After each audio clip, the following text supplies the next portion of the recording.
This week, the Australian Human Rights Commission has released its report into sexual harassment in Australian workplaces.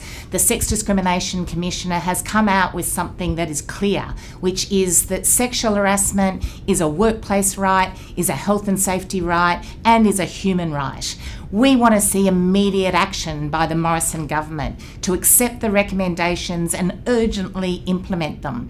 And of course, now it's International Women's Day, so we want to see union activists, workers around the country take action to make sure the government takes this report seriously. We cannot wait for changes in preventing sexual harassment at work.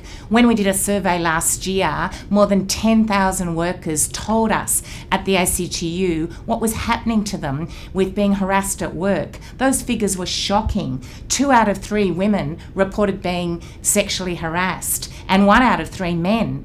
But worse than that, it was also the case that even after the trauma of being sexually harassed, half of those people didn't tell anyone about it, didn't feel like they were safe enough or able to report it to anyone, and only 40% ever made any sort of formal complaint.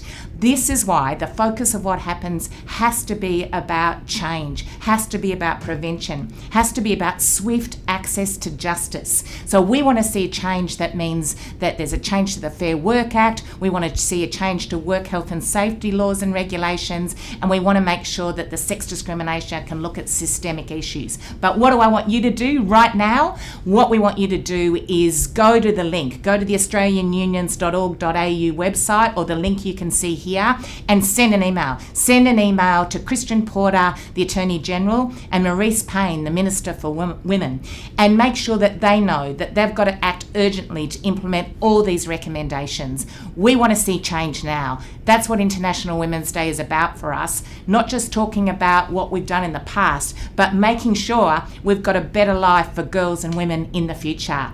Take that action now.